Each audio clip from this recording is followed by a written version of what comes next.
Assalamualaikum warahmatullahi wabarakatuh, Bapak Ibu guru biologi yang hebat. Nah, kita bertemu dengan biologi terapan yang salah satunya kita lihat di sini. Nah, sesuatu hal yang menarik coba kita perhatikan. Misalnya ini pohon jambu ya. Nah, kita ada pohon jambu.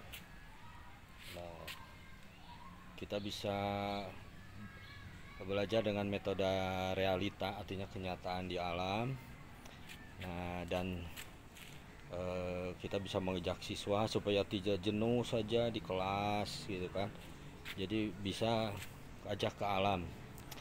Nah, biar biologi ini menarik, dan sekaligus juga kenapa guru biologi itu harus mau menanam ya. Nah, sebab kalau tidak menanam artinya kehilangan lab alam nantinya gitu. Kita hanya mengandalkan kertas, mengandalkan augmentasi atau mengandalkan virtual. Nah, ini kita bisa ini lihat fenomena ini gitu, dan kita bisa buat nanti bentuk literasi yang real gitu ya buat siswa kerja kelompok atau kerja individu dan sebagainya, dibahas di kelas. Setelah pengamatan kita lihat di sini. Nah, ini fenomena alam. Nah, kita lihat nih tadinya mereka sedang diam ya. Kita lihat tangan kita ke sini, lihat. Nah, coba loh itu mulai semut itu mulai gitu kan, ini mengamati kita, menyerang kita kan. Kita lihat ya itu, misalnya gini ya, kita ganggu nih, tuh itu tuh semut itu jadi menyerang kita. Kita lihat lagi yang lain. Nah, di sini misalnya ini ada koloni semut tuh ya, ada koloni semut. Nah, di sini ada koloni kutu daun ya. Nah, yang masih kecil gitu kan. Nah, di sini semutnya ada satu. Nah, tuh kita lihat ke sini.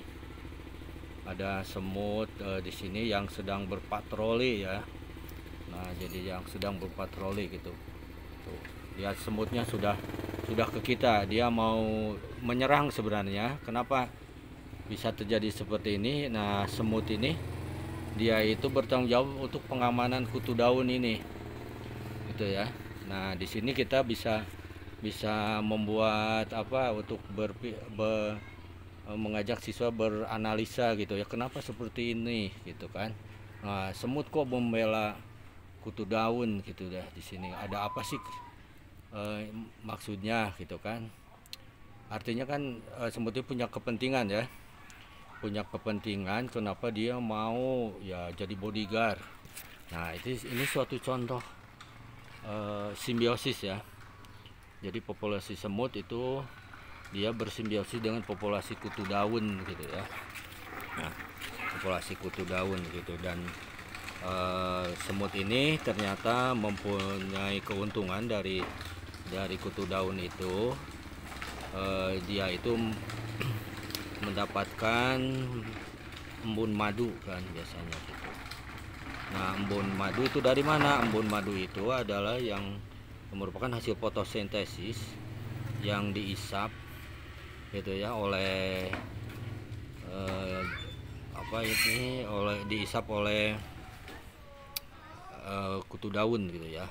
Nah, kutu daun ini Bermisia yang masih kecil, tapi juga ada koloni yang ikut campur juga ada ya, yaitu berupa jamur yang virus ya, yang tidak begitu kelihatan, yang virus kuning biasanya berlanjutnya.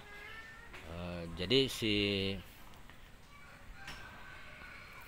kutu daun ini menyerap hasil fotosintesis, kemudian dia menghasilkan ada gula itu. Nah, yang gula ini kan jelas kan, ada peribahasa ada gula ada semut gitu kan. Nah, sehingga anak bisa membuat peribahasa lagi gitu, selain ada gula ada semut, yaitu ada kutu daun ada semut gitu ya. Nah, karena si semut ini jadi dia itu karena mendapatkan imbalan berupa madu, yaitu embun madu yang bisa dijadikan makanan koloni semut.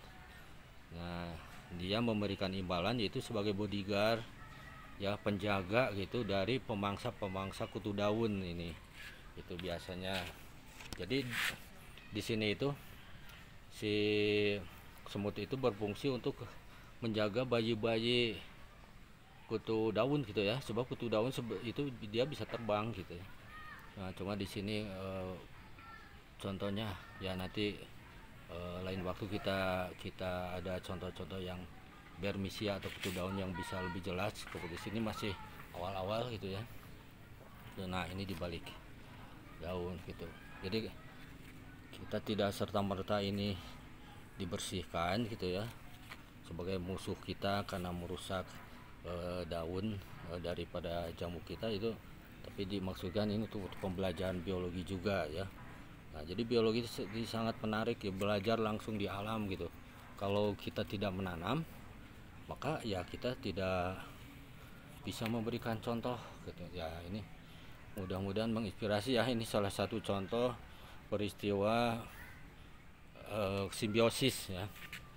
Jadi simbiosis mutualisme gitu antara semut dengan populasi semut dengan populasi kutu daun gitu ya. Sekian, assalamualaikum warahmatullahi wabarakatuh. Tetaplah menanam ya.